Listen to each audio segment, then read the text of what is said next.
It's alive. Oh, it's alive. It's alive. It's alive. It's alive. I see dead people. Hot shit. Here's Johnny. Stop. We have such sights to show you. Bring the motherfucking ruckus. Fuck you too! Well, hello there, everyone. It feels like it has been quite some time since you and I had an episode by ourselves.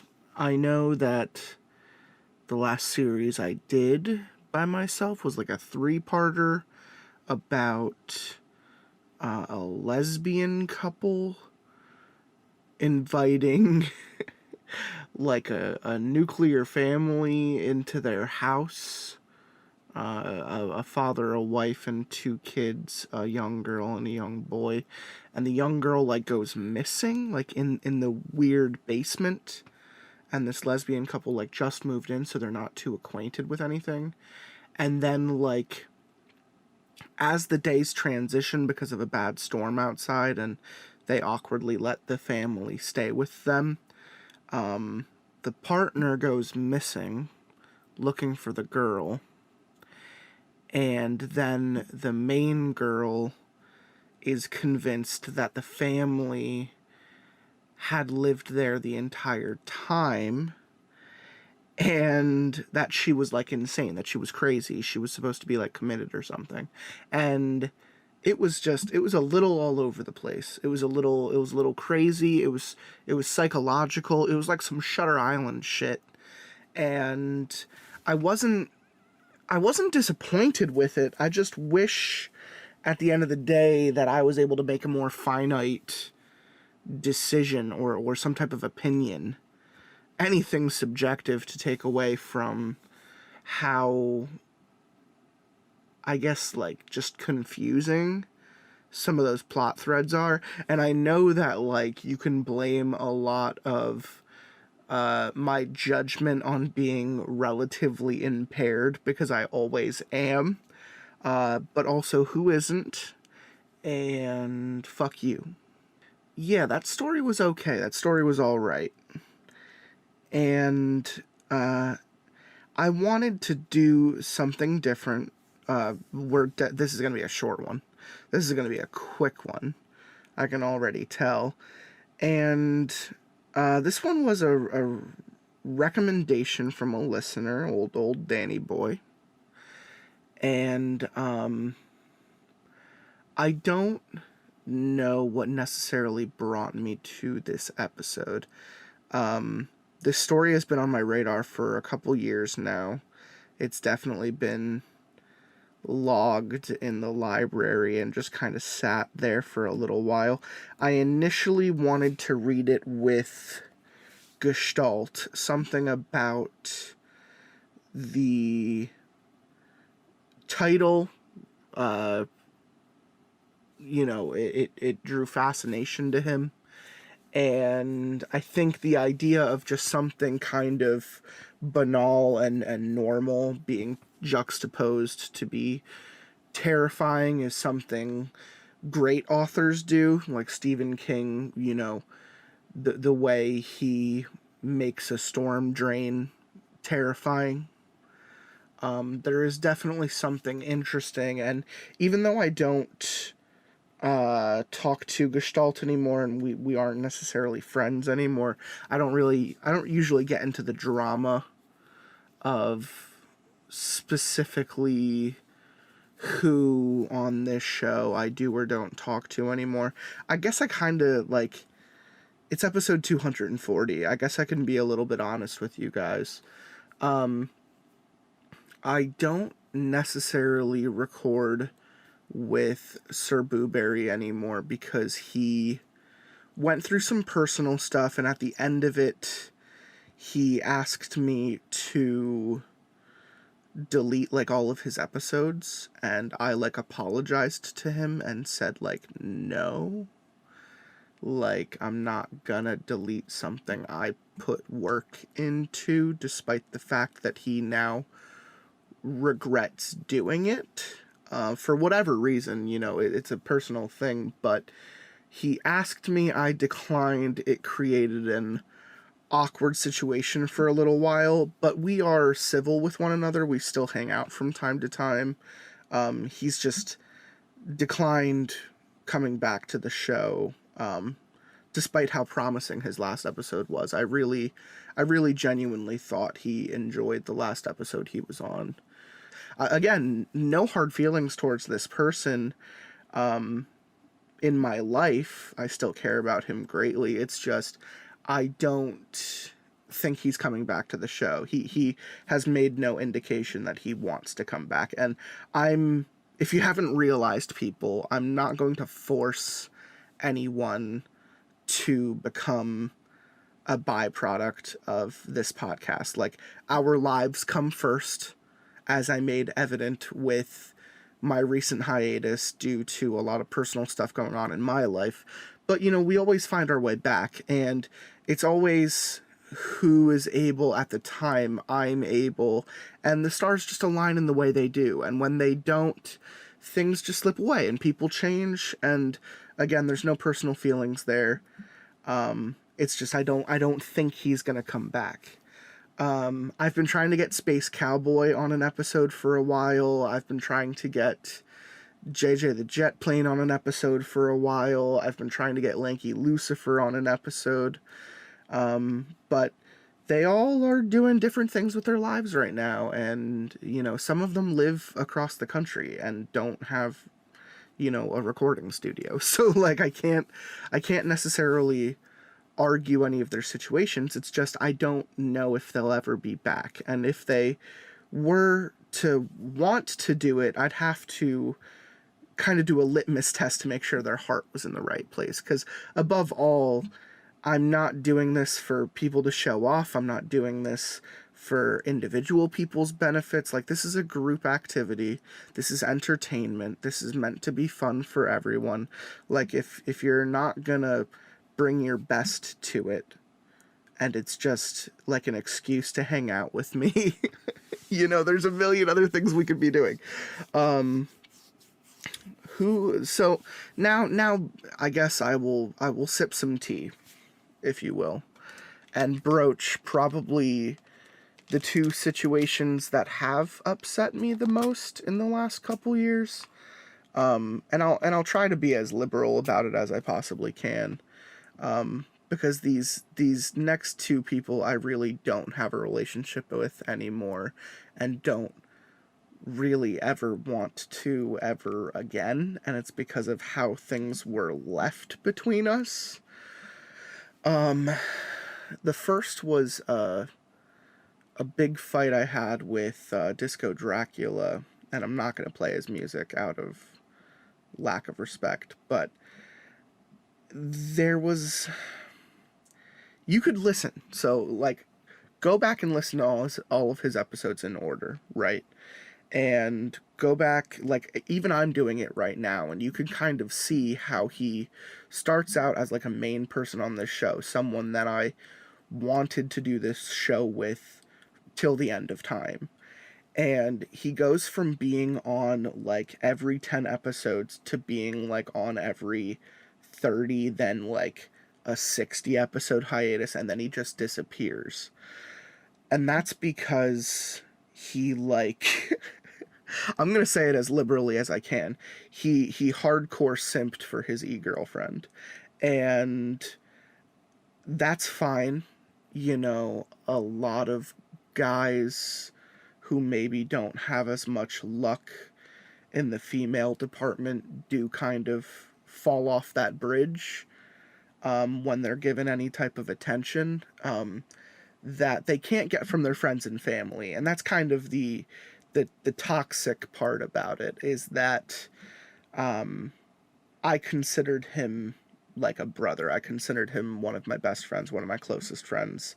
We confided, like, everything in each other, and he got really petty about his relationship moving to the next step with this girl. And I kind of got petty about him never hanging out anymore and never wanting to do anything and always being, you know, just always simping for his girlfriend. And this is not something new. This is something he used to do in high school. This is something he's burned many bridges with many other friends about. And I try not to take it personally, and it just hurts, you know, going back and listening to these episodes and listening to the person he was and the friendship we had. You know, again, I'm gonna sip some tea and just say that people who can't manage multiple relationships with multiple different people at the same time don't deserve to have those relationships. So when he got to that bridge, he decided, I'm going to hold on to my family, I'm going to hold on to my girlfriend, and all of my friends can go wayside. And I, unfortunately, was one of those friends that could go wayside because I pointed it out to him. I said, you never see anyone anymore. You're always up your girlfriend's ass. Everyone misses you. They wonder how you're doing, and, you know, you never respond to anything, you never come to anything anymore, and we haven't recorded in ages. And you know, he kind of let slip that he just doesn't care to see anyone or record or do anything. And it's, you know, it is what it is. He made his decision. He's happily married now, if you can imagine how quick that was over the course of this podcast. But you know, he's doing his own thing. And again, we have a civil relationship, and I don't give a fuck if he listens to this or if anyone else listens to this and tells him about it. I really don't give a shit. But he hurt me very deeply, and that's not something that I can forgive. So you will not see him on the podcast. We're approaching our, like, I don't know, fucking like 8th or 9th year of doing this shit. Like, I'm just letting it all hang out at this point. You take it or leave it. So, and then last year I was talking with Gestalt. I was hanging out with Gestalt. I was helping him with one of his personal projects. So Gestalt is a very creative man. He's a very interesting man. He doesn't have a ton of friends. He doesn't have a ton of outlets. You know, he was, like, homeschooled. He lives in his fucking mom's basement. Like, it's just, his life has been very cloistered. And he comes from a religious background, and his priorities are kind of all over the place. And it's hard to see him, and it's hard to get his attention. And he has admitted time and time again that things just don't work out sometimes. And he never takes any personal responsibility over why things don't work out, but they just kind of fade away. And I was one of, like, the last friends who had, like, been through all of this deep and heartfelt shit with him and in his personal life, dealing with his own relationships. And when things were really at their worst, he probably only had, like, 2 people by his side, and I was one of them. Other than his family. And I always felt like he was like my little brother. Like I took him under my wing when we were in high school. I led him through a lot of different friend groups and a lot of different social situations that he was very anxious and kind of distanced from. And I kind of pat myself on the back now for, like, trying, you know, as people do, to get other people out of their shells and to get them to exist within a social strata. But some shit just ain't meant to happen. And we had continuously tried working on personal projects with one another, and I always asked him to, like, act in my shit, and he always did it with such aplomb and such talent that I always appreciated it. And, you know, I always compensated him. I always bought him dinner or something. And whenever it came down to working on his stuff with him, he always wanted to talk about, like, money, and he always wanted to talk about time and like compensating me for my talents and shit, but without really giving me any credit. That's kind of where the problem came from, is that he owned these products, but I was helping him every step of the way, and he did not want to give nearly any credit to me, even after all of this work of mine had been done, both, literal work and figurative work, where I had helped kind of mend his craft a little bit and helped him with dialogue or writing or visualizing, shots and camera work and shit, and like really putting in hundreds of hours into these projects just to watch them kind of fizzle and die. And in high school there was a big project, in college there was a big project, and then recently there was a big project, and none of them have come to fruition. And it's not because of me, like, look at the podcast, like, I look at our Let's Play channel, like, when I commit to something, I do it. And when I commit to people, I am loyal, I am consistent. So in my care, I'm consistent. So when it comes to what happened, he actually, like, we had a bit of a spat again, and he said some things he didn't mean, and I said some things I didn't mean, and you could just tell when people are just being mean to one another. Can you believe it, people? He called me a diva. I want to put in like a drum, like, but like, I don't know, it's not the first time in my life I've been called that by someone who I would like to think knows better about how selfless I've been during so many processes that we've shared. So it definitely rubbed me the wrong way, and it ended with him telling me that my input in both his life and his projects was no longer worth his time. And that was frankly just a huge fucking slap in the face. So, again, not really talking to Gestalt anymore. He's kind of moved in his own direction, doing his own stuff, and I am happily, just like with the Disco Dracula situation, I am happily distanced from that. And I suppose the only reason I'm bringing it up now is because I feel like with episode 240 moving towards 250, with all the great stuff I have planned around the corner with this fucking show, I'm going back and I'm listening to all the episodes, and I'm rewatching all the Let's Plays on the podcast and on the YouTube, and I'm reminiscing. This is a time of, I want to say, like, the flashback of the show, my own personal flashback of the show, with the time I took during my hiatus. I kind of wanted to bring the show back to, like, what it originally was. I would say somewhere around, like, the 60s to the 100s, where it was just good reading quality, a little bit less quippy, and just solid material. And I'm always on the lookout for more people who could bring that to the field that are in my area. And, there are more people that are going to be coming onto the show in between 250 and 300. The next quote-unquote season that I'm already planning. But, it's one step at a time. That's life.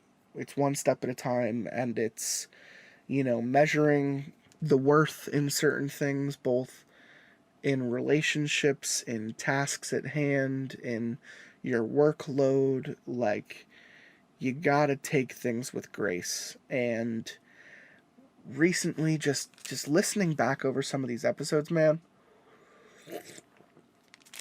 I went to a really clear and just, like, kind of confident and happy place. And I don't regret sharing any of this product with any of the people I have, and I don't regret any of the episodes with the people I no longer communicate with or relate to anymore. But there's a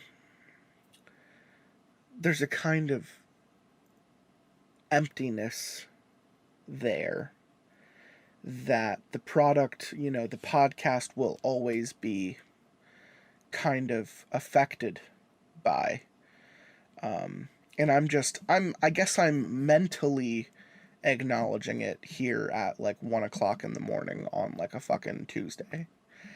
And what I mean by taking this product back to the beginning and re-listening to some of the older episodes, there's so many people that are still here and are still on the boat that I genuinely want to thank for their long fucking strenuous commitment and consistency to the show. And there maybe 3 people I need to thank, like, more than anything.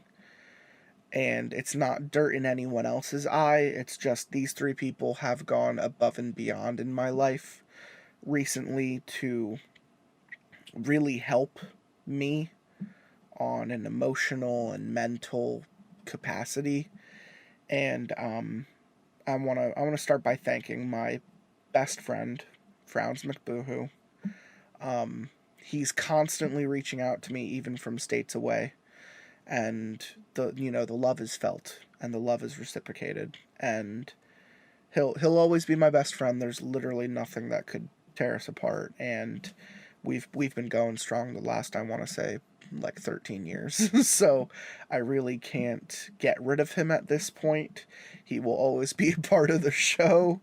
I even bought him a microphone so he can record from Boston. Even though we're going to still try to do some live stuff, and that's a wink wink nod nod to incoming content. I won't say soon, but happening this season.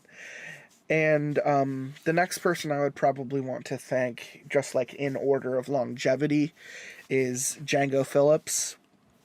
What I will say about Django is that we did not start off as the strongest of friends. We were relatively competitive with one another, sometimes combative with one another, dialogue-wise.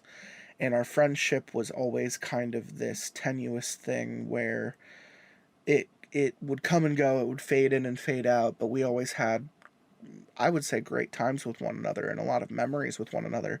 And ever since I started the show, he has consistently made himself available and has constantly brought his best foot forward. And I really cannot thank him enough. And when it comes to his support, and when it comes to his talent, and when it comes to just being included in his life, I am so fucking thankful.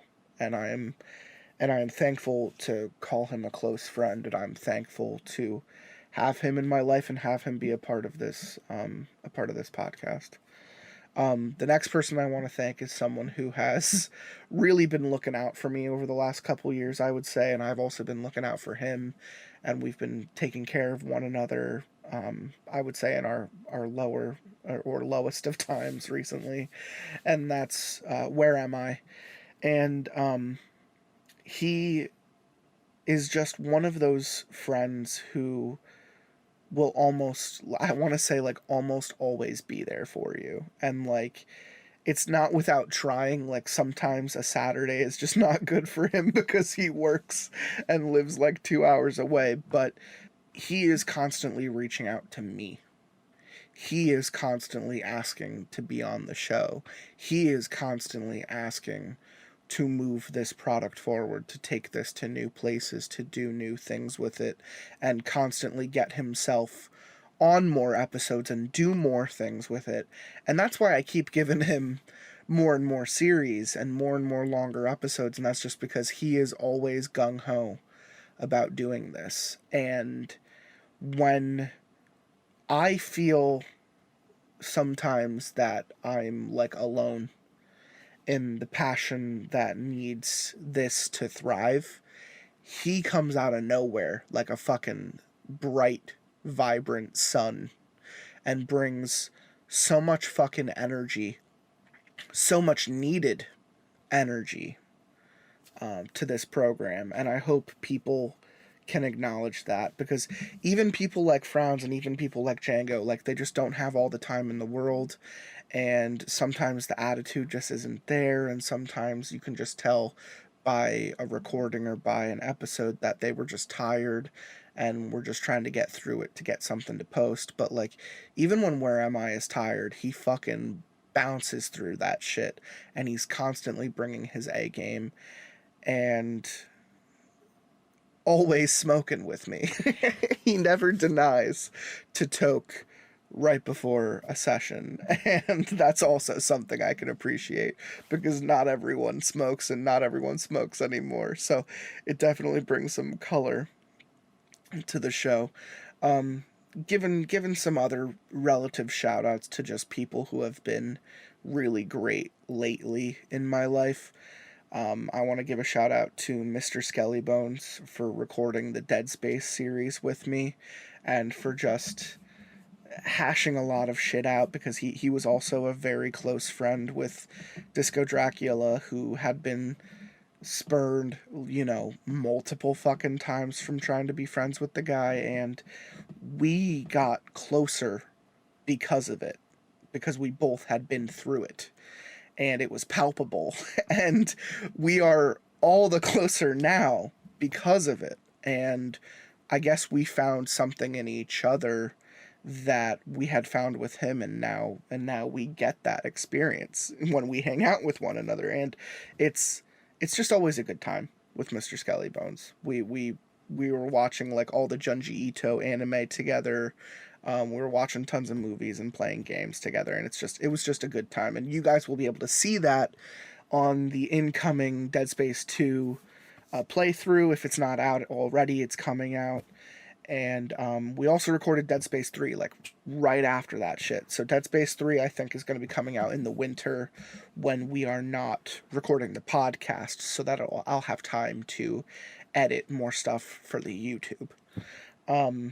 The next person I want to thank is Cannibal Siren, who I have been working a lot with on the next incoming episodes. She has a 4-part series starting next week.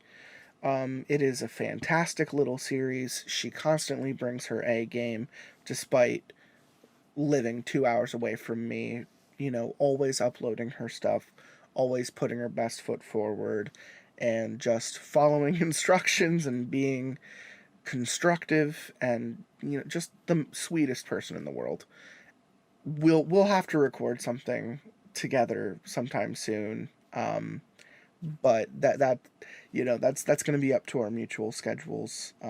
I just wanted to say that she is just such a huge light in my life.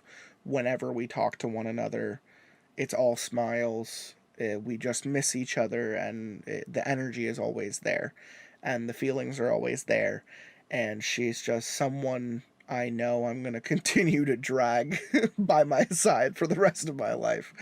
I hope you guys are excited for that series, because it's fucking amazing. The last two people I want to just give brief mention to are just people who have been going through their own stuff and still had time for the show this year, and still wanted to do this and be a part of this, and despite a lot of shit going on in their lives, they made this happen. And that's Tenron Otrin and Glitch Blob. The two of them have admittedly gone through a lot this year without getting too much into it, and they were still down to reconnect on the show and make some content, and I really appreciate it. And the people who make this program feel like less work are the people I constantly want to give shout outs to let them know that their impact in my life, and both on the show, is felt. So that's me gushing for a little bit, just to get that out there. Not to say I don't appreciate anyone else who's been on this season. Looking at Mark Rooster, Deputy Dewey, Sofa King, fucking Terry the Tickler, anyone I've been talking to about recording or has come forward to record, I appreciate everyone who is a part of this product and continues to bring life to it and continues to keep it going. This podcast would not be possible without these people and without you listeners. So I like to sprinkle in my thanks every once in a while because I'm probably not going to be able to do it at the end of this season. You will see why when we get there. But I have some cool stuff planned for the next several episodes, and I really hope everyone's excited for it. And I just want to jump into a quick story by myself in this solo episode to kind of bring home my catharsis, to kind of keep this thing going and putting my best foot forward and pushing this boulder up the hill as I do. So today, from my choice recommendation from Danny Boy, I'm going to read a story that is titled "The Side Tunnel." This is from Creepypasta. I want to say it was recommended to me by Danny like fucking pre-pandemic, like 4 years ago. I hated that town. Sprawled across the rotting foothills of a dead mountain chain, the city was a mass of old South racism and corruption, filled with inhabitants too poor or too sentimental to leave for some place better. The city sweltered in the midsummer heat, smog from traffic mixing with lethal amounts of pollen and dust to form a soup that killed asthmatics as effectively a whiff of mustard gas. I had acquired a sum of money from a job a few months back, and my needs were modest, so I had nothing better to do than hang out at the fountain downtown or at the coffee shop nearby. I met Charlie first, when I noticed some truly phenomenal photographs on his laptop. They were all of beautiful, decayed structures, some of which I had seen around town. Charlie never made eye contact, as he explained, in his mild, halting speech that he didn't take the photos, those were Jack's, but he handled setting up Jack's website.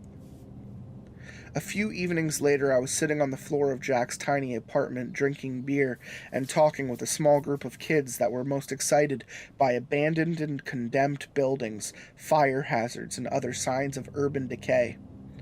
They called themselves urb-exers, or urban explorers. The leader of the group, Jack, was passionate about his photography and was working his art into his college thesis. Jack was tall, with a surfer's build that could have landed him a contract to model for Abercrombie and Fitch, if it weren't for his shock of unruly blonde hair. Jack's girlfriend, Annie, at first, seemed to perform no function aside from looking very good and hanging on to Jack. I asked Charlie about her once, and he said that Annie was a very good listener, which is what Jack seemed to want.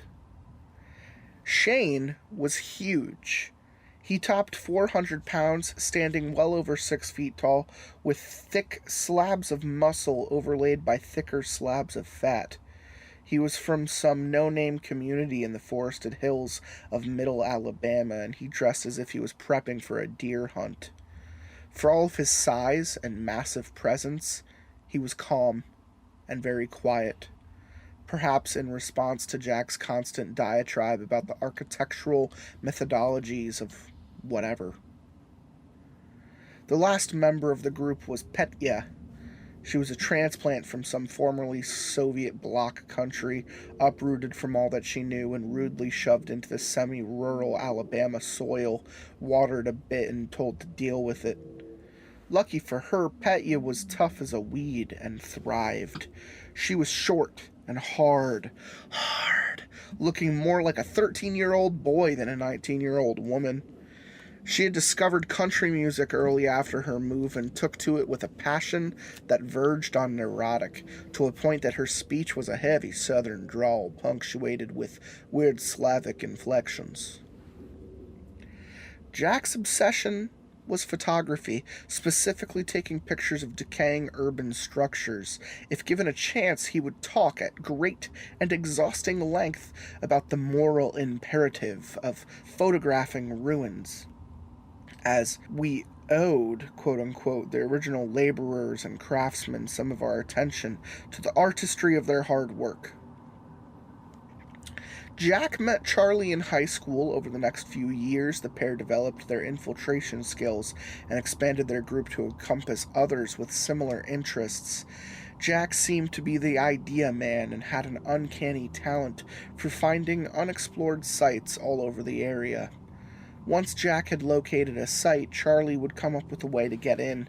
Not only was Charlie an expert locksmith, he had made friends with many of the librarians and city record keepers in the area, so he was often able to provide historical maps and records for the sites. We bounced along a poorly maintained road in Shane's van, listening to Jack crow about our target for the night. Shane did not appear to be a very smart person, given his size and usual closed-mouthedness. However, it was his idea to buy a white panel van and affix official-looking State Department of Infrastructure decals to it. He had mounted yellow bubble lights on the top and black and yellow caution tape around the bottom. When we stopped, he pulled a few orange traffic cones off of a metal mount on the front of the van and placed them in front and behind the van. "Isn't that kind of conspicuous?" I asked. Shane smiled. "Yup. Ain't no damn hooligan kids want to be conspicuous, so the van must be here on official business." "Here it is, man." Jack clapped me on the back. "Holy of holies, the waterworks tunnel. Half a mile straight through a mountain, and Charlie can get us in." I turned and looked at the small metal door set into the side of a hill. It doesn't look like much, and I didn't think it was that hard to get into. "It's not," Charlie said, "but we're going into the side tunnel." Charlie walked around to the rear of the van and pulled out a pickaxe. I would not have been more shocked if he had pulled out a severed head. As a rule, urb-exers greatly disapprove of any action that changes a site. They don't litter, they don't graffiti, and on some message boards there are long-running arguments about even using chalk to mark for finding their way. "What's the side tunnel?" I asked. "You'll see soon enough," Petya said, handing me a head-mounted flashlight. I grabbed my backpack, which was heavy with gear, snacks, extra flashlights, water bottles. Jack grabbed a shovel from the back of the van, and Shane another pickaxe. Moments later, the van was closed and locked, orange cones glowing in the dim light. Charlie produced an actual key to the lock on the metal door and hauled it open. He caught my look and said, "Helps to have friends at City Hall."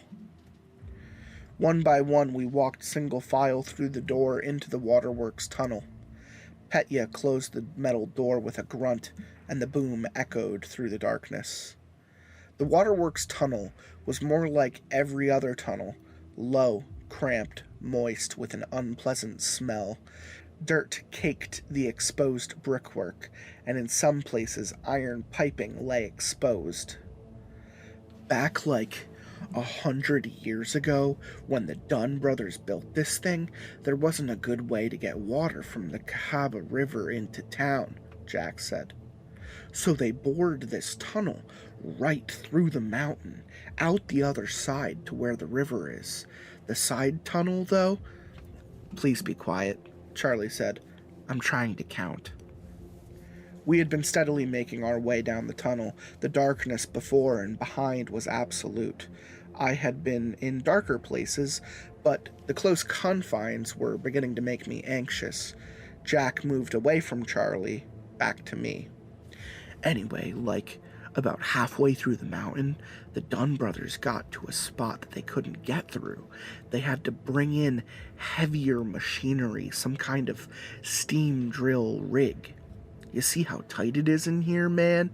They dug a tunnel off to the side, then they expanded it. They were under a deadline, like nearly about to lose their contract, so they made the miners work day and night. They actually set up a small camp in the side tunnel. There were like sleeping areas with beds built right into the walls. They even had a small camp store. Eventually the miners got through the tough spot and the Dunn brothers just walled up the side tunnel. Nobody has been in here since. Jack's words echoed sibilantly down the tunnel. Nobody but us. Nobody until us, Shane laughed. Is bullshit, Petya said. Is no such thing as side tunnel. Is Jack being full of shits again, like with that room under the fountain downtown? Hey, that was real, Annie said. He couldn't get the... Please, be quiet, guys, Charlie said, playing his flashlight around on the floor and sides of the tunnel. Help me look for an iron valve or gear or something. We stopped talking and began looking around the tunnel. I followed the large iron pipe for a few feet and said, Hey, is this it? And Charlie shined his light on the valve, then on a folded back photocopy of his map. Yeah, that's it. Now, Shane, try that wall right there, right across from here. See if it's brick behind that dirt. The pickaxe was incredibly loud in the tunnel. Good thing there's a mountain between us and anyone that might hear it, I said, holding my hands over my ears. Petya smirked and handed out ear covers from her backpack. Shane bashed the wall with the pickaxe a few more times, then scraped at it with the side of his axe. Yup, that's concrete over brick right there, Shane said, pulling a crumbling red brick loose with his pick. Jack eagerly grabbed the sledgehammer. He and I took up positions on either side of Shane, and we began to hammer away at small spots at the wall. Several minutes later, Jack's sledge punched through the wall a few feet further down the tunnel. I'm through, Jack yelled. Come help me. Shane and I moved near him, breaking the 100-year-old brickwork. Annie made a few feeble attempts at moving bricks out of the way, until Petya shoved her aside. You might break a nail, Petya growled, and began stacking the rubble into 2 careful piles on either side of the widening hole in the wall.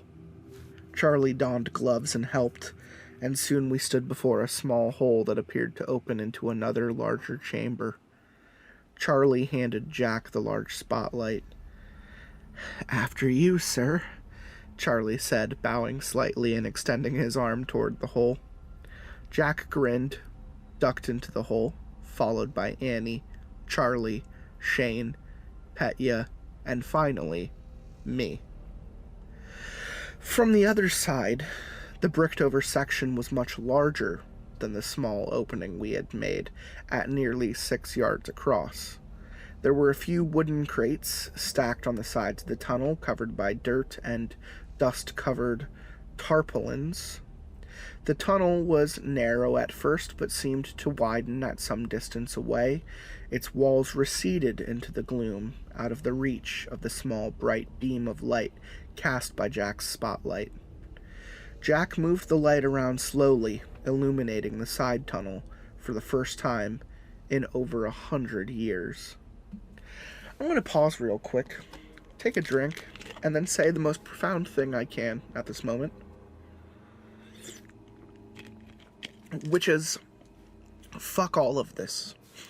I would not be caught dead burrowing into a closed-off space that you can get trapped in, or lost in, or hurt in, with nobody outside having any idea where I am at the time. This just sounds like a really bad idea. And I also, like, I used to go geocaching, I used to urban explore and shit, I used to do it in Philly and in Napa, and yeah, I've seen a lot of and taken a lot of photos of a lot of different dilapidated places, so, like, I've done the kind of more public side of what this kind of, secret version is trying to attempt, but, like, this just all, like, red flags. Red flag after fucking red flag. I can't begin to wrap my head around why people would do this without, like, telling anyone, or maybe, like, a backup plan, or just some type of, I don't know. I don't necessarily know. I wouldn't go into the tunnel, is what I would do. I just wouldn't go in. I'd be like, okay, guys, have fun. I'm going back to the van. How big was this tunnel supposed to be? I asked. According to the map, maybe 30 feet wide, 200 feet long, Charlie said. It's a hell of a lot bigger than that, Shane said, staring off into the darkness. I think it gets a lot wider down there. Okay, guys, let's get what we came for, Jack said. Annie, hand me my camera bag. We need to document this as we go through it, so we can have photos of the tunnel in its pristine state. As Jack set up his photography gear, we dispersed, each of us shining lights around the first part of the tunnel. I noted to myself that none of the group seemed particularly willing to go farther down the tunnel. Jack began snapping photos, the flash flaring like lightning. Hey guys, look at this, Shane called from further down the tunnel. The light from his flashlight made him seem small in the darkness, and his voice echoed strangely. Charlie, Petya, and I walked down the tunnel to where Shane stood. This isn't supposed to be here, Charlie whispered. I had heard that line before. Hell, I've said it before. Suddenly I was gripped with a panicky certainty that I should leave. Drop my pack, ditch these fools, run all the way to the doorway in the mountainside and open it and keep running, maybe all the way to the ocean. I shuddered once, swallowed, and pushed it down. I had a job to do. No, that is your conscience, that is your gut telling you to GTFO, and you should absolutely listen to it.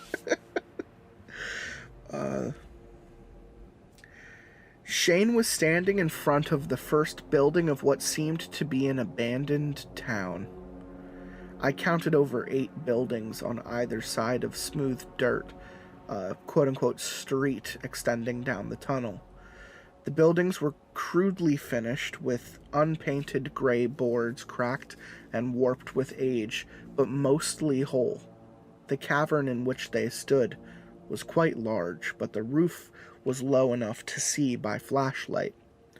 Jesus, Jack said, startling all of that. Quit that, asshole, Petya growled, punching Jack in the arm. You scared the shit out of me standing here in scary tunnel with ghost town. She got closer to him with a finger in his face. You are full of shit again, Jack. You set this up to pull prank on this new guy, yes? Y'all knew this was down here. Jack backed up a step. Hey man, back off. We had no idea this was down here. Are you serious? We had to break through a damn wall. How could we've known this place was even down here? Well, the news articles I found did say they built a camp for the miners, Charlie said. This whole area was sealed up until we knocked a hole in the wall, and it seems pretty dry down here, so the buildings were basically mummified. Petya rolled her eyes. Is exactly what we need. Mummy buildings. She slugged Jack on the arm again and stomped off. Yeah, a camp, Charlie, Shane said. This ain't a camp. This is a whole town. There's what, a dozen old buildings down there? I want to get out of here, Jack. Take me back to the van, Annie said, and leaned on Jack in such a way to press many exciting parts against him. Petya rolled her eyes. We're not going back now, Annie. We just got here. If Jack is right, we're first. We're never first at anything. That seemed to steal Jack's resolve. She's right, Annie. This is the type of thing that lands me a National Geographic deal. Charlie glanced at Jack. Us, Jack. All of us. Of course, man. We'll all be famous. Let's get a shot of that building there, Jack said, with the distracted look that indicated he was no longer thinking about the current conversation. Annie and Shane cautiously investigated the shack on the opposite side of the tunnel. Petya and I walked down the tunnel, past the first few buildings, to a larger clearing. The center of the clearing held a large stack of ancient, mostly burned wood in a circular fire pit. A few rusted metal cans lay scattered around the pit. To the left and the right of the fire pit, tunnels extended and disappeared into darkness. I had done my research for months, looking in the basements of dusty college libraries and used bookstores, scouring thrift stores, yard sales, and once I got to Birmingham, reading the papers, looking for reports of the missing. I had more doubts than clues, with only the scars upon my face as evidence that the thing that I sought was real, and not a paranoid fantasy of my own making. I knew I was in the right place when I saw what lay in front of us. At the end of the side tunnel, carved into the raw rock wall like some hillbilly Petra, rose the face of a large building that could only be a church. The carvings had a crude look to them, columns and lintels hammered out of the stone with miners' chisels by men who might have seen a drawing of a Roman column in a newsprint. Crosses decorated the facing at various points, but my eyes were immediately drawn to the symbol above the only door. I recognized the symbol's loops and angles, but only in reverse, as I had only seen it in one other place. My own mirror, as a faint white tracery only visible now under the bright glare of the light reflecting off the scarred skin of my forehead. At that moment of recognition, as if in sympathy, my scars began to itch. Faintly, but the itch was there. A subtle warning. Get out. I knew I should listen, but it had taken so long to catch the faintest trace of the trail. Okay, so I'm just gonna go back for a second. This guy goes down into a fucking hole in the ground, into a goddamn tunnel, to see the same symbol of what looks like the scar on his head, and says, "Nope, I'm fine, I'm gonna hang out here for a little bit." What? Why?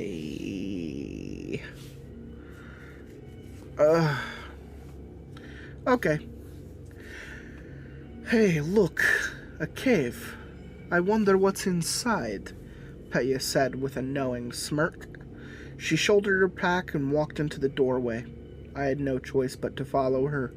The doorway opened into a small, low tunnel carved out of solid rock, and after a few feet the tunnel turned sharply left and turned again to the right, then opened into a larger room with a downward sloping floor.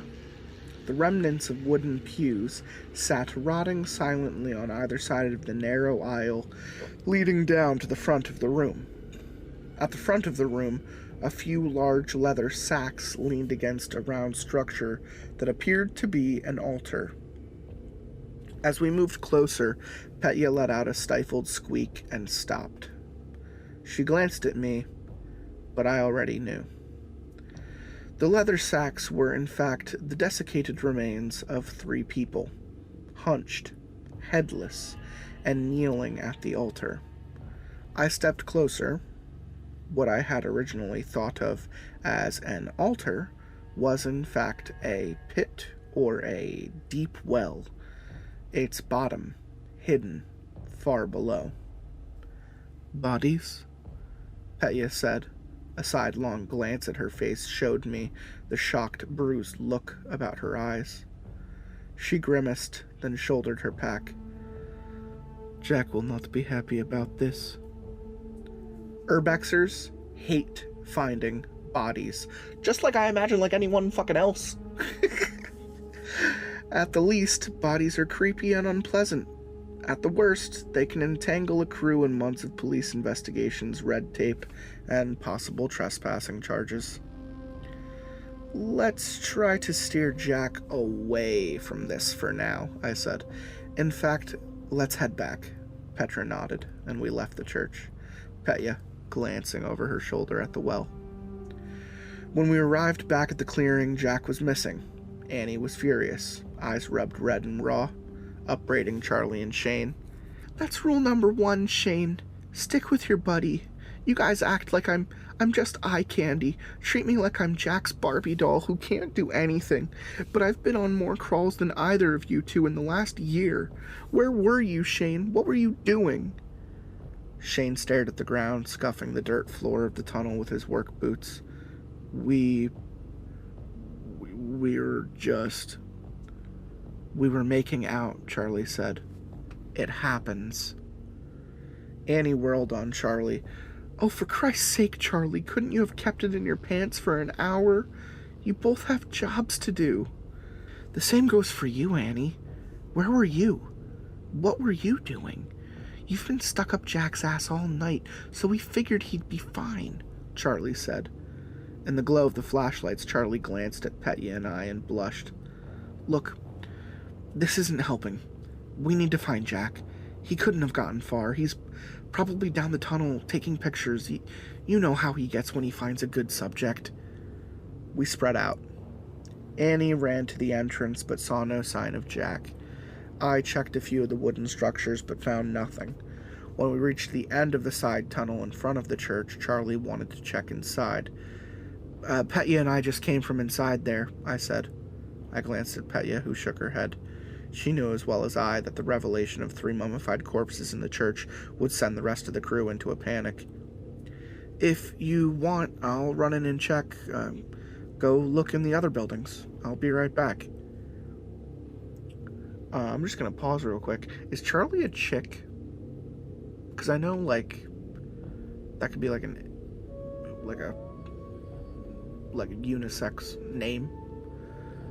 I didn't take big old burly Shane as a homosexual. Not that there's like a problem with that, but like I'm confused about the gender identities of all of these people. Even if they are gay, like, good for them. That's a cool couple. Little nerdy Shane, or little nerdy Charlie and big old Shane. Charlie rounded up the others and walked down the tunnel to the right, calling Jack's name as they went, so still no pronouns to help at all. I turned and walked back into the church. As I followed the tunnel's turns, I noticed light shining from the room. Dreading what I would find, I walked into the small room and found it as Petya and I had left it, empty, save for the 3 mummified bodies clustered around the well, and Jack's large spotlight positioned at the top of the well. "Well, shit," Shane said, in that particularly southern way that splits a single syllable word into 7 or more syllables. "Well, shit." He peered into the well, but his flashlight was unable to pierce the gloom at the bottom. "Looks like Jack is exploring without us," I said. "We should probably go down after him." Excuse me? Big old excuse me? I ain't going down fucking Mordor. Fucking Peregrine Took. "Oh, I don't think that's a good idea, man," Charlie said. Oh, he was visibly shaken. "They're gay." The whole group was. The 3 Headless, mummified corpses squatting near the well did not help ease the tension in the room. And the group was decidedly angry at Petya and I for not mentioning them. "You're going in there after him, Charlie," Annie said. "You owe it to him. And if you're too pussy to go in, I'll go." "We all go," Petya said. "I have seen the scary movies. We don't split up. Splitting up is when monsters get us." She shoved Shane out of the way, adjusting her headlamp, and began the descent. "The descent!" Annie followed, then Shane, and then Charlie. I climbed down the well shaft after the others, leaving the strange church in near darkness, illuminated only by the cold green glow of a few long-duration chem lights left at the top of the well. I had been lost in the dark before, and a little extra light can make all the difference. Has no one asked the fucking question of what if the fucking rope doesn't get you back up? Or, if you're fucking stuck down there or some shit? Petya, you're a fucking idiot. At these specific junctures, you definitely split up so that not everyone dies. The tunnel at the bottom of the well smelled like blood. The others noticed it, and Charlie began some tentative explanation about the amount of iron ore in the walls, but then trailed off. They could sense the wrongness of this place. Under the pervasive smell of rust and blood, there was another, fouler stink. It was not so much a scent, but the memory of a scent, a recollection of the odor of something horrible that once passed this way, and might yet come again. An eldritch abomination. That's me joking. When we reached the first intersection... What, there's fucking more tunnels down here? I thought it was a fucking well. When we reached the first intersection, Charlie asked us to stop. He fished in his backpack and pulled out a can of highly reflective spray paint. "Charlie," Shane said, "urb-exers don't leave traces. Worst case, they use chalk because it washes away with water. They don't spray paint anything." "Fuck this place, man." Charlie popped the top, shook the can, and sprayed the large arrow on the tunnel wall, pointing back to the well. "Fuck it in the ear." Petya started us all with her cackled laughter. "In ear. Good one, Charlie." That set the rest of the group off and for a time eased the growing fear. We turned to the right and followed the new tunnel, periodically calling for Jack. The tunnel forked, split, and forked again. "There's miles of tunnels down here," Shane said. "How are we going to find Jack in all of this? He's not leaving any markers, and the floor's too hard to see his footprints." "We'll find him," Charlie said. "These tunnels have to go somewhere. What I'd like to know is why they're here. At first I thought this was a coal mine, but there's no bracing like I expected, so I thought maybe it was a saltpeter mine. That would at least explain the lack of bracing and the crazy tunnels, but I haven't seen niter on any of these walls. None of this makes any sense."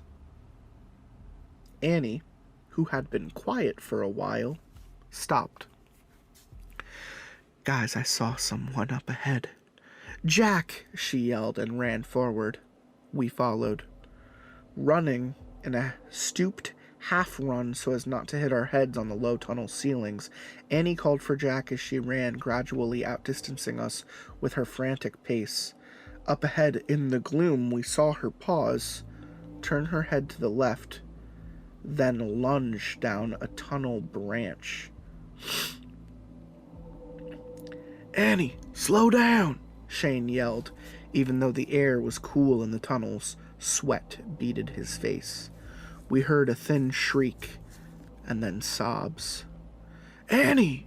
Shane yelled again.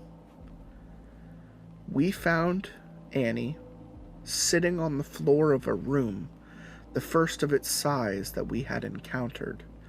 The floor was hard-packed earth, like the rest of the tunnels, but there were a few old wooden boards scattered around it.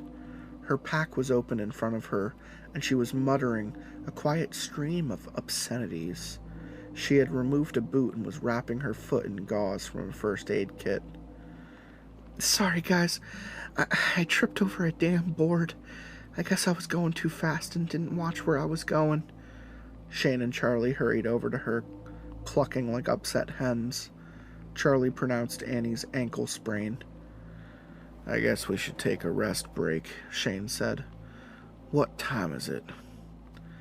"About 3 in the morning, Charlie said, looking at his watch.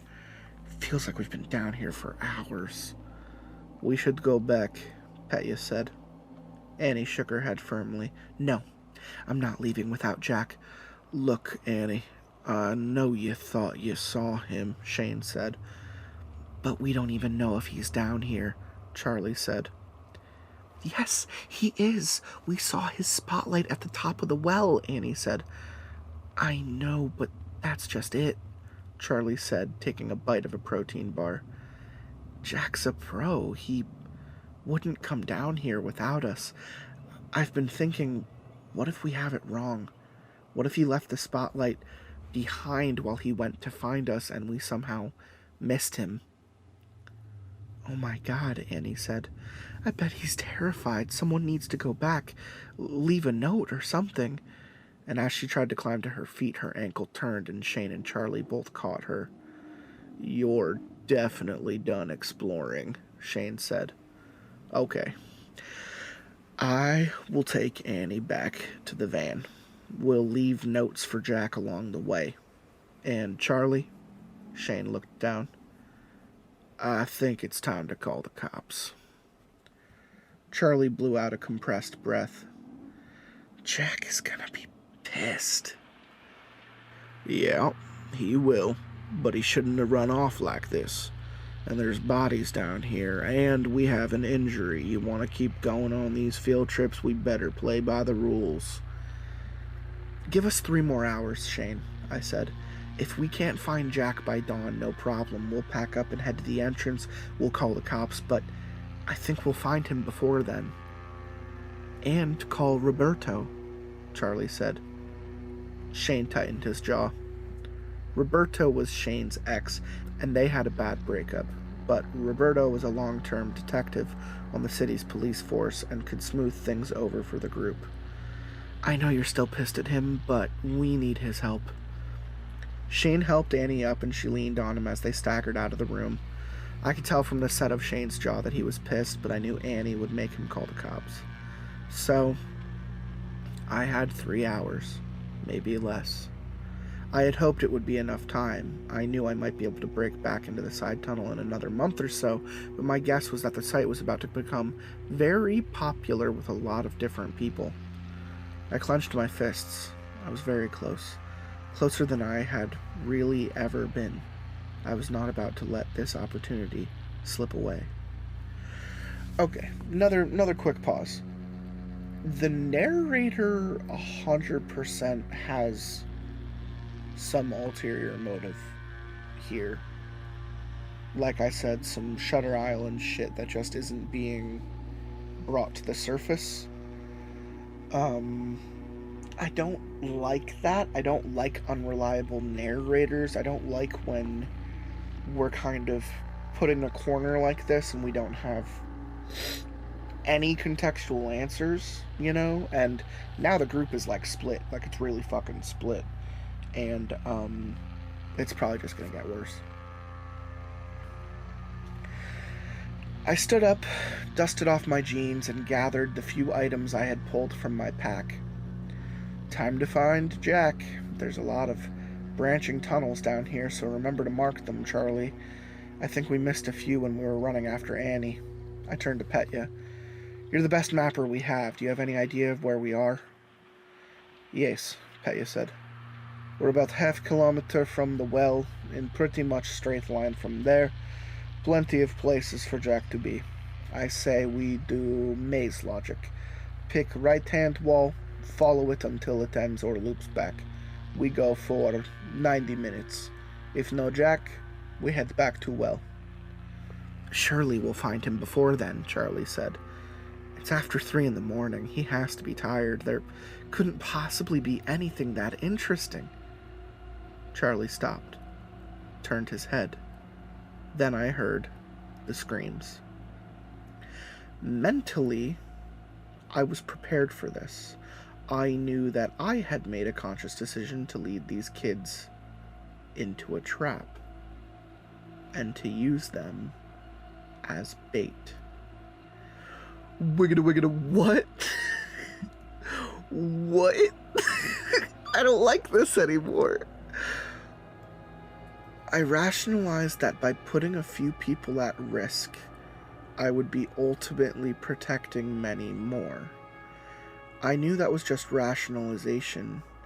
In truth, I didn't feel guilty about putting my friends in danger. I felt guilty about not caring about them at all, when endangering them put me closer to my goal. "Annie!" Charlie yelled, and we ran out of the room, down a tunnel toward the sound of her voice. I saw her first, lurching against the tunnel wall, dragging her injured foot, eyes deep-socketed and huge in the bleached white mask of her face. Her shirt was splattered with a spray of blood. "Shane," she said. "It got Shane." "What got Shane?" Petya asked. I don't know. We were close to the well, Shane kept saying.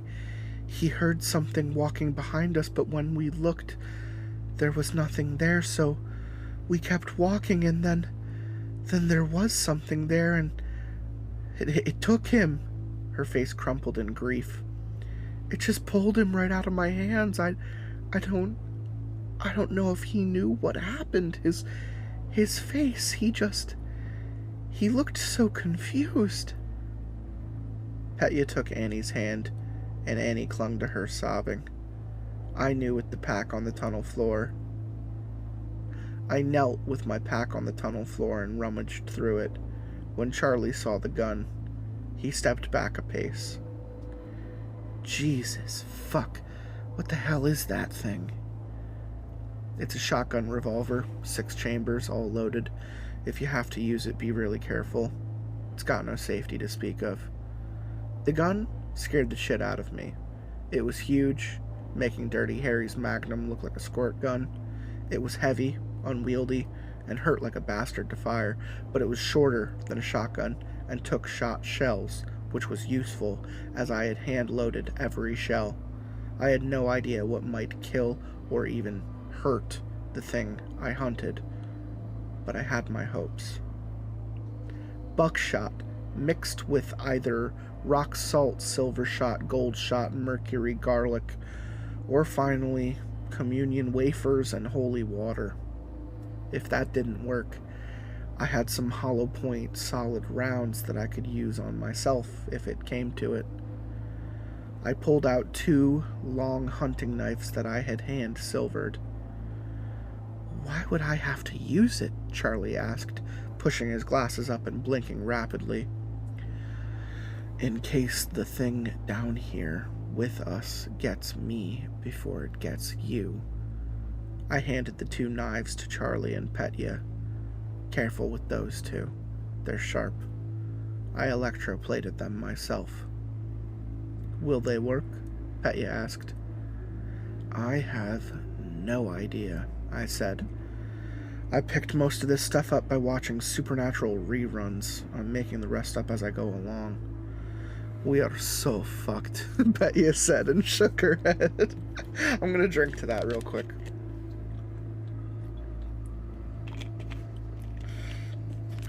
It's red flags and bad decisions. "I think they'll work. Worst case, it'll drive the thing off for long enough that we can get away."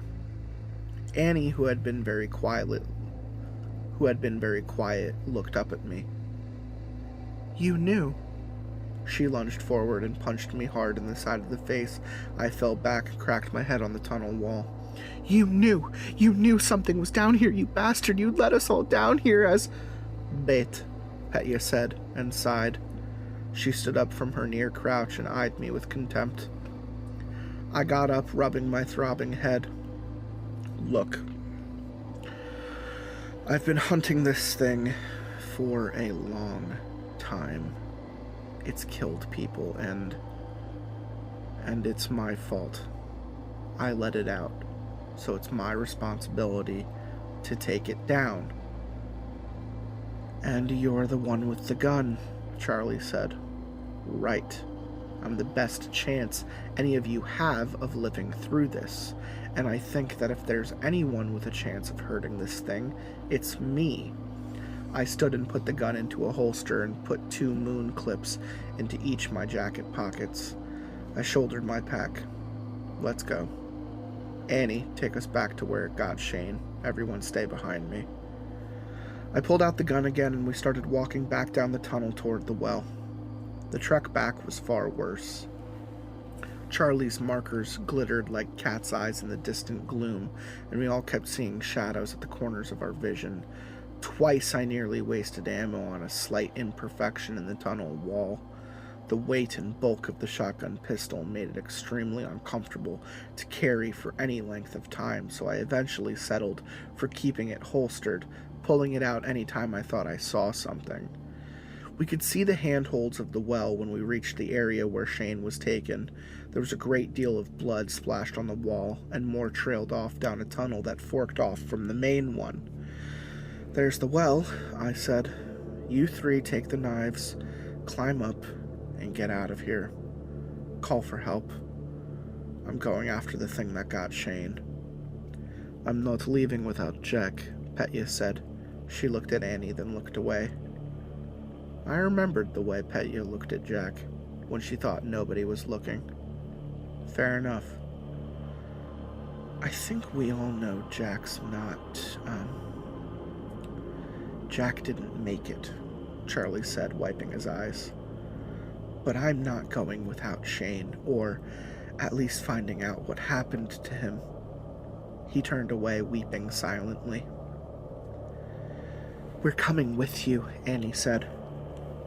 "I'm not leaving without Jack either, or at least without knowing what happened to him. And like Petya said, we don't split up. You saw what happened to me and Shane when we went off on our own." I looked at all the blood on the ground. Nobody knows we're down here. They might find the van, but they won't find the entrance to the side tunnel. I've been in this type of situation before. Things change when the cops show up. There will be a cave-in or a flood, or the cops will walk all the length of the waterworks tunnel and they simply won't see the hole we made because they can't, or because they really don't want to. If you follow me, I am probably not going to survive this, so you won't either. Annie took a closer step to me and shook a fist in my face. "You can get off your white knight hero horse now, asshole." She grabbed my collar and began to punctuate her sentences by shaking my head. "Find my boyfriend now." I stepped back against the wall and pushed her away. "Fine. So be it." We followed the spatters and smears of blood down a long tunnel that snaked and twisted and sloped downward, gently at first, then more steeply. My scars had been itching faintly since I climbed down the well, but the itching had increased to a shrill, insistent whine against the nerve endings of my skin. I could feel the looping scrawl of each scar, so faint as to be invisible in daylight, etched into my face as if it held in place by a net of white-hot wires. The air in the tunnel began to thicken with moisture, the walls shining wetly in the reflected beams of our lights. I stopped, holding up a hand to warn the others. "I see light from up ahead," I whispered. Somewhere down the tunnel, a pale golden light flickered. I pulled the revolver from its holster, cursing its weight for the 100th time. We continued down the corridor cautiously and slowly, partly due to fear and partly due to the floor, which was very steep and thick with moisture. The tunnel ended abruptly at a thin ledge that bordered a space wide and open and chaotic with shapes. At first I could not make sense of what I saw, the lines and forms overlapping and merging like looking skyward at the moon through an ancient tree. We all stood on that ledge for a moment, gasping and maybe making some small sounds as our minds fought to process that view. Gradually, my eyes traced the subtle lines and edges of structures clustered against the wall in claustrophobic clots and knots like a type of architectural tumor. The walls of the cavern receded out and away, plunging down into mist-shrouded depths, fading from my view. The structures were lit from indeterminate light sources, limed in a dim gold light that did more to cast shadow than to reveal. As I stared, I began to notice the crumpled ledges, the blank and open entryways, the empty areas on distant walls where whole sections of the buildings had sloughed off and fallen into the pit far below. I noticed the stillness, the silence of the place. "It's a city," Charlie said. "A dead city," I said. "How can it be a city?" Annie said. "There's no streets. Those doors open out onto thin air that makes no sense." "It makes perfect sense if you have wings," I said, gesturing at a brighter area down the ledge to our right. "That's where we're going." The ledge was smooth, its surface glassy but not slick. It seemed to emit a faint gold light that was only visible from the corner of my vision. We crept down the ledge for a few hundred yards, reaching a wide platform. Against one low wall was a large seat of sorts, and in front of that seat was a long, rounded metallic table. Shane's corpse glistened wetly on the table, chest cracked open, ribs splayed wide like two open skeletal hands. The top of his skull had been removed, and a mass of black tubes snaked from the opening down the table. "No!" Charlie wailed and ran to the table. "Charlie, don't!" I yelled. Charlie reached the table and stopped. He reached out an arm, and I gently touched. He reached out an arm and gently touched Shane's bloody face. Shane's eyes snapped open. I could see his lungs flutter in the raw cavity of his chest. His mouth worked silently, lips pulled back into a rictus grin, tongue thrusting against his teeth. His body began to twitch and spasm. Then the black tubes penetrating his skull writhed and pulled taut, and the spasms ceased. Shane's eyes rolled up in his sockets, and his eyelids closed, almost peacefully. Charlie whirled to face me, face contorted with rage and grief, silvered hunting knife held in a murderous grip in his hand. "What did this? What the fuck did this to him?" As if in answer, the thing hit him so fast it was a blur. Charlie let out a brief scream as he was hooked high up into the air, then screamed again in rage. I saw Charlie plunge the knife deep into the thing's abdomen, pull it out, and plunge it again. The thing let out an ear-splitting shriek and let Charlie go. Annie, Petya, and I watched as Charlie fell, tumbling over and over into the depths. The thing crashed to the floor and skidded to a stop against the cavern wall. "Shoot it!" Annie yelled. "Kill it now!" The creature stood as I raised the gun with two shaking hands. The thing was huge, standing over 12 feet high. It took a staggering step forward on curiously back-bent legs, then another. It shuddered, and I could see a milky, iridescent fluid seeping out of a wound on its belly. Its head snapped up and forward, and its eyes, there were so many, focused on me.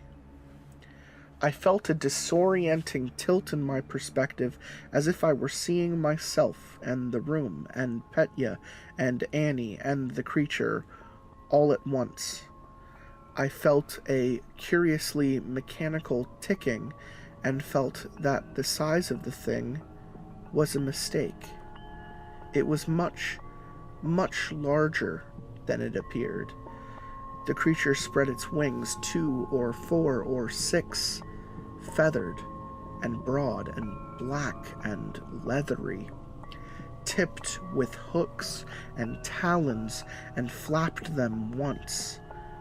Its scent billowed over us all, the scent we smelled in the tunnels, acrid and dry like oranges rotting in the desert sun.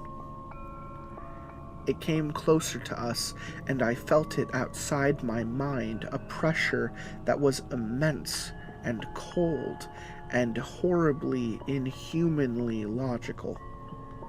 I waited, even though I could still hear Annie and Petya screaming behind me, screaming for me to shoot the thing. My scars were now twisting and rippling on my skin, white hot and reaching a point so far beyond pain that I could not name it. I focused on that sensation, and I steadied my aim. The gunshot thundered, deafeningly loud in the silence of the dead city.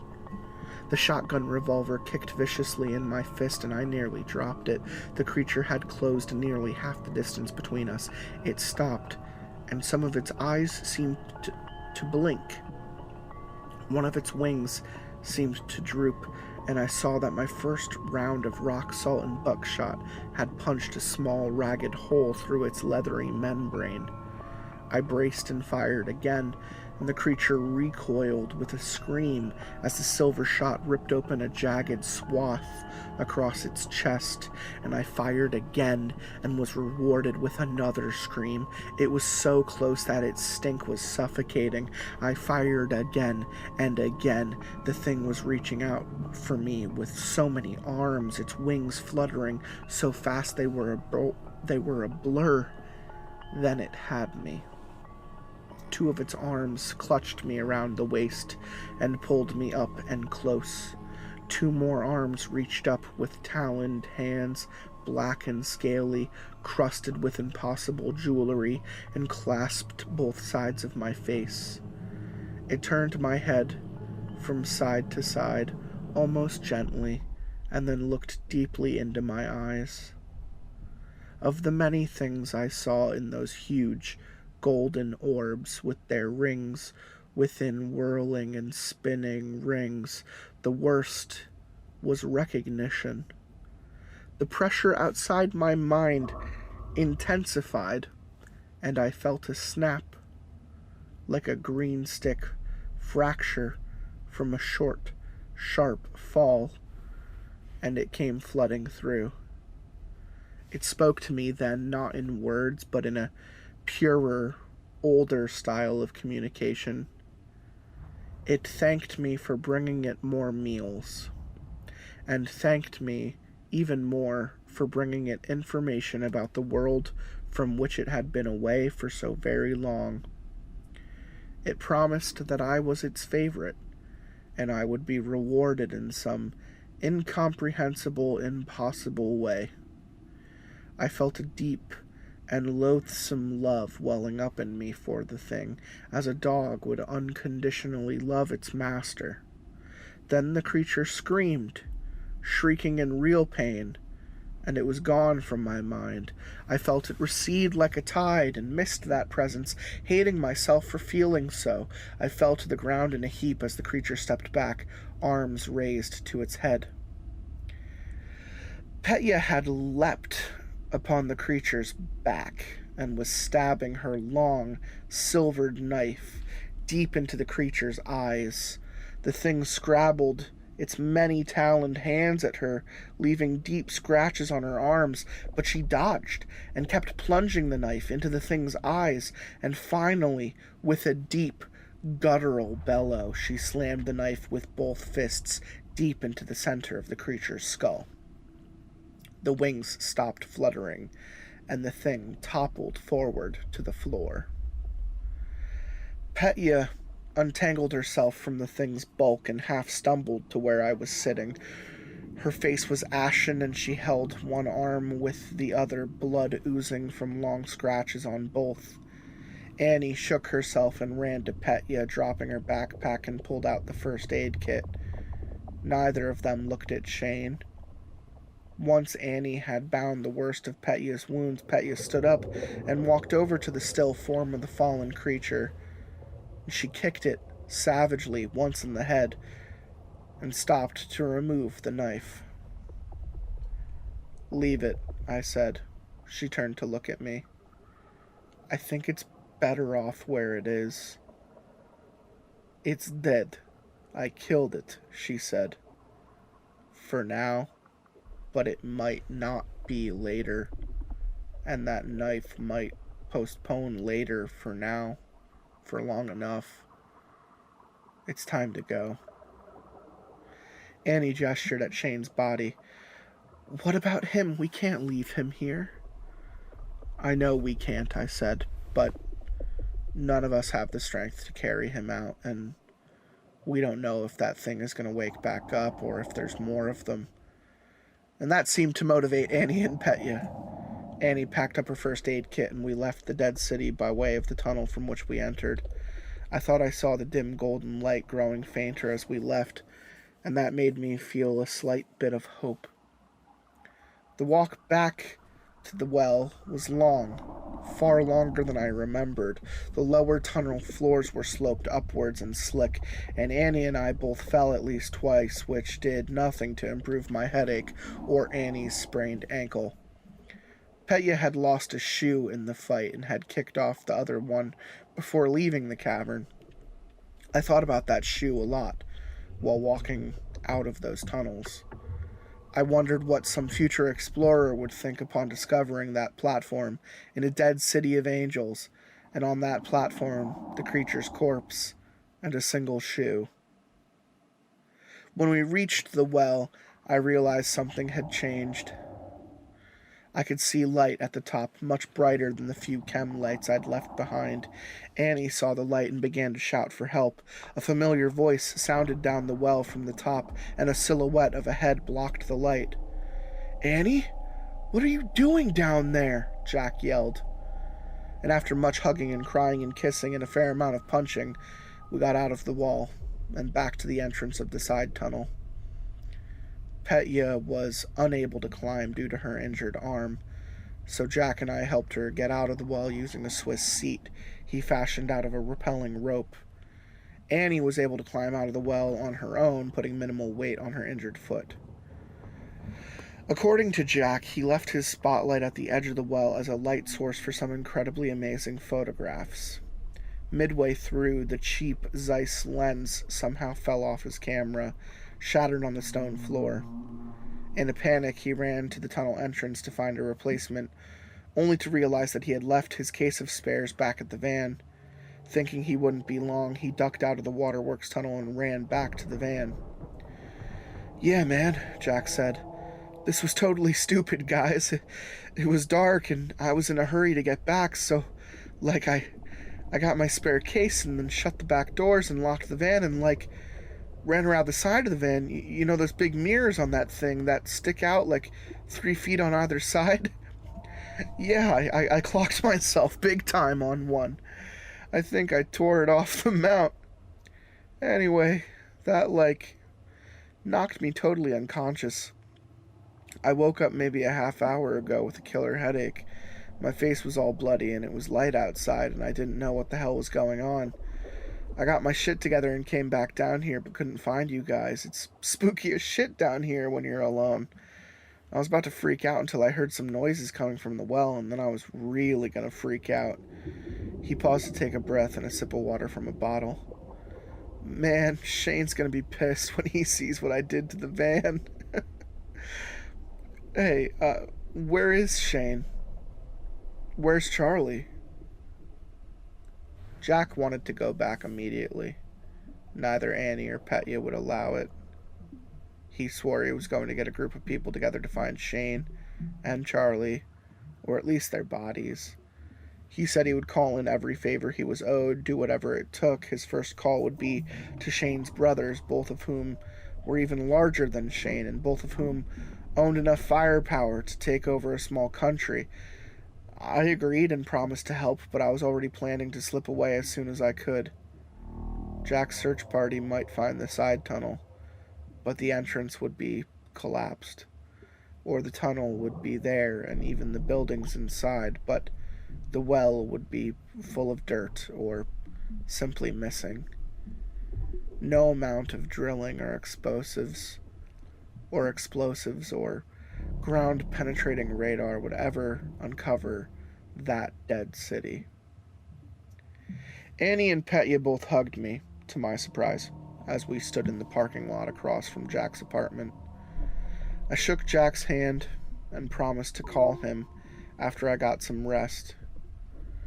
I put my gear into the trunk of my old, battered blue Toyota Corolla, and as I was driving away, Annie embraced Jack again. His eyes caught mine over her shoulder. Then one lid drooped in a slow, lurid wink. And in that moment, in the late morning light, the other eye flashed gold, like gold rings spinning inside gold rings. Then it was gone. It could have just been a trick of the light.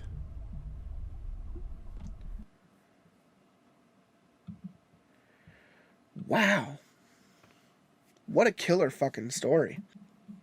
That story reminded me of like a shorter kind of...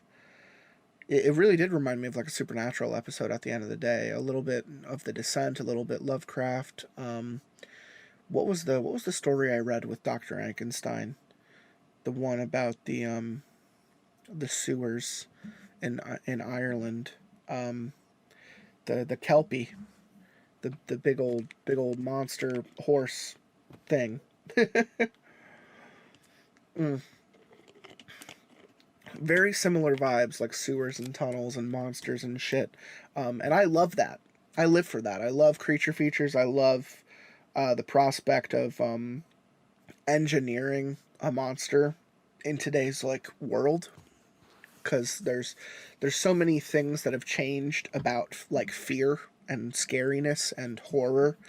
I don't think people are quite as afraid of like slashers and hackers and type of shit anymore. The torture porn type of genre anymore, like Saw and Scream and Halloween and all of them kind of did their due. But every once in a while you get something kind of like The Ritual. Like this reminded me of The Ritual a bit, where you just have a solid kind of stereotypical group just lost somewhere, and they meet a force to be reckoned with, and it's usually godlike, in its monstrous nature, and there's something really fucking cool about that, and I really dug the approach, because I know about halfway through I said I really don't like unreliable narrators, but the guy kind of played his cards really quickly. He very quickly, like after I said that, said like, I brought these people down here as bait, I'm hunting a monster, this is just what I'm doing right now. But there really was no further context to that, so that could have been lengthened a little bit. Like, this was a very quick story. There was a lot of restraint with how the author wrote this, but I can appreciate restraint. I don't have too many questions.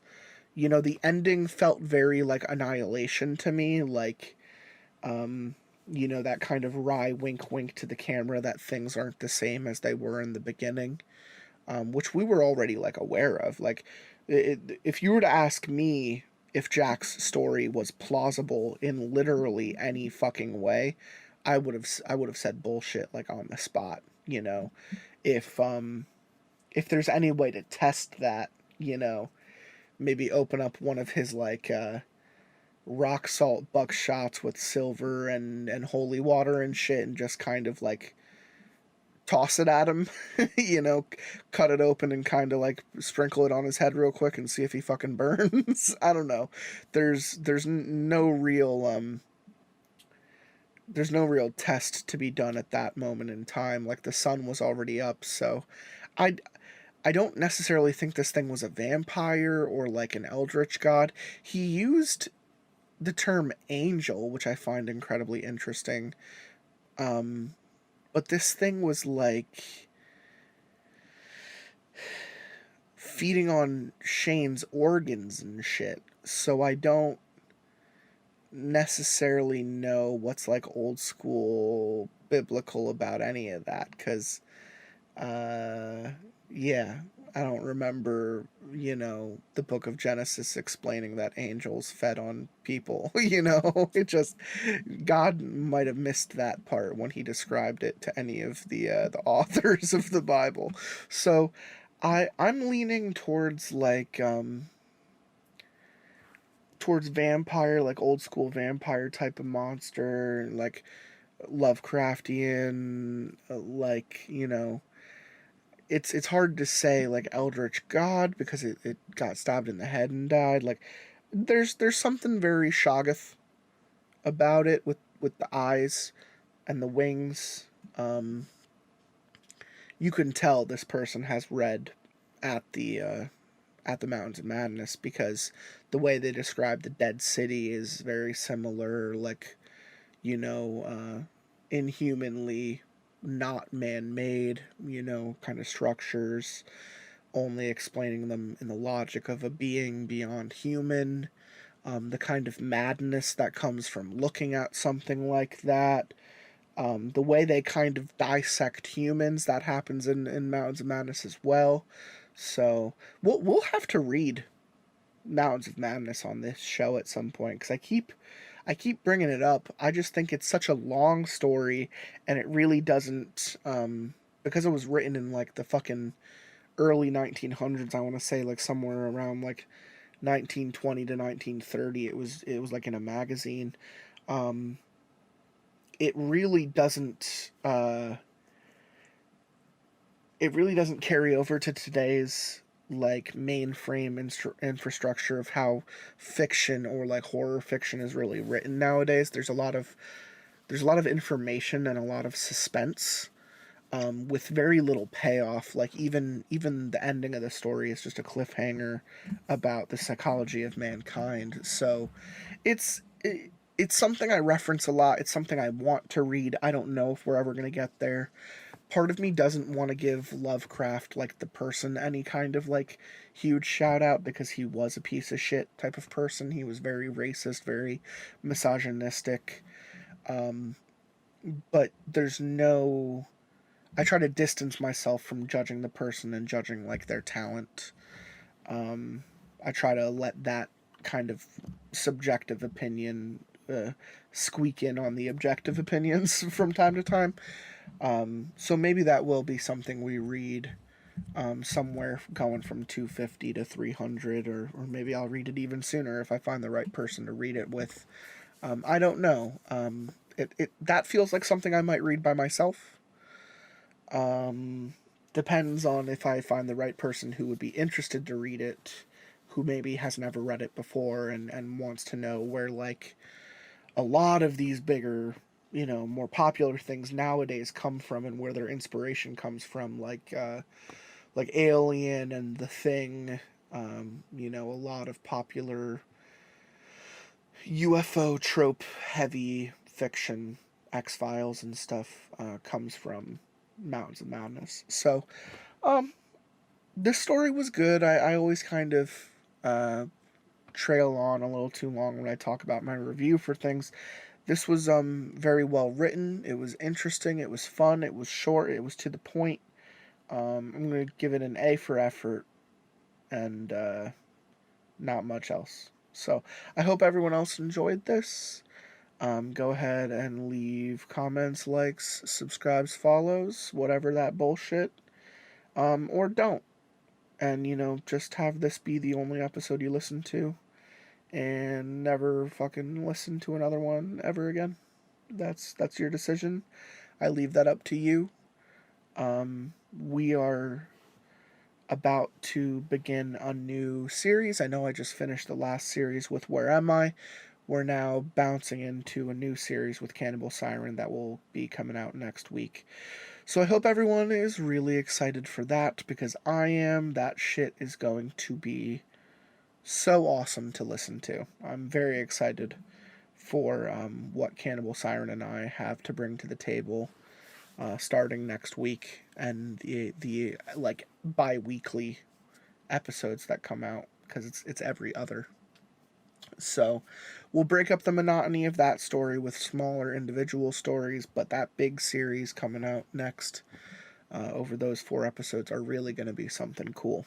So I hope everyone enjoyed this kind of lax, cathartic, kind of private episode with me, your Captain Death, here today on Lots of Pasta. And I'll see you fuckers later.